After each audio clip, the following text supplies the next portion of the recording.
I'm Shay Russell from mining.com.au, and joining me today is Mitch Thomas, the CEO of Solis Minerals. Mitch, it's great to see you again. How are you? Yeah, very good to see you, Shay. All good from my end. I know you've just come back from a site visit in Peru. Tell me, what was it like on the ground, and what does this drilling campaign look like right now? Yeah, so look, it was great to be in Peru. So I was there for about 3 weeks. And look, we'll get into the detail, but we've just kicked off our maiden drilling program for the year.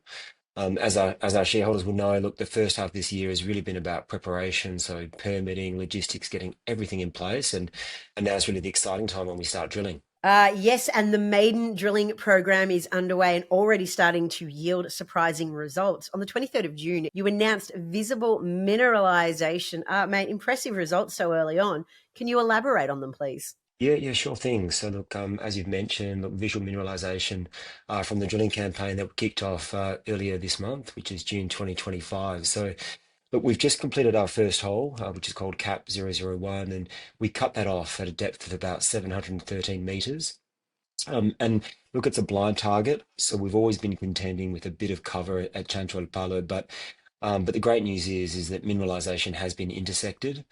We're currently preparing a second hole, which is located approximately 200 meters to the west, and this will form part of a 2,500 meter drilling program across 4 to 5 holes. So overall, look at a very strong start.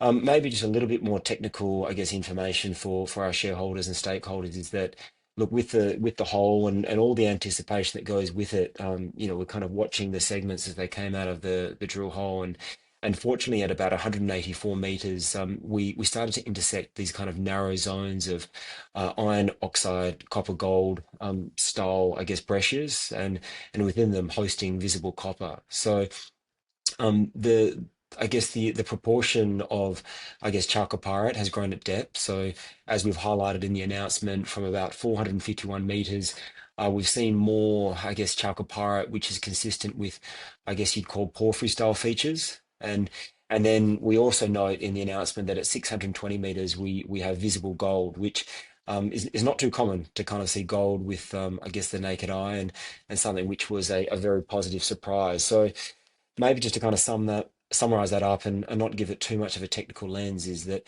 basically we're seeing, I guess, the ingredients through these breccias and alterations, which I guess suggests the existence of a fertile copper gold system. Well, I have to say, for all the geo nerds out there, you have used all the right words. So I'm very excited to see what to come. Now, obviously, this is the start of the Maiden drilling campaign out here. What can investors expect to learn over the next few weeks if this is just the start? Yeah, no, exactly. So look, it will be a very exciting year for Solis Minerals. So I might expand that time frame to be the next few months. But with Chancho al Palo, look, we only have visual, results and mineralization to date. So very excited to get those assays off to ALS and then get the results out to market. So we can expect those releases across July and August of 2025. But broader afield and very much aligned with what Solis is looking to achieve in 2025, which is, discover a large copper gold project in this very prospective part of the world. We've got the second project which will be drilled, which is Ilo Este. So this one is a particularly attractive project because we've got a lot of mineralization at surface, copper gold, and it kind of extends across this, hill-like formation. So we can kind of see it across its development. So we're very excited to start drilling there once with final permits are received. And then we've also got this project Cinto, which we hope to be drilling later on this year. So I guess like a three-pronged attack to deliver on our objective. But yeah, we're expecting a lot of good news for shareholders in 2025. Yes, it certainly is going to be a big year for 2025 for Solis Minerals. Listen, thank you so much for being here, Mitch. I look forward to future updates and hopefully more visible intercepts. Yep, thank you very much, Shay. See you soon.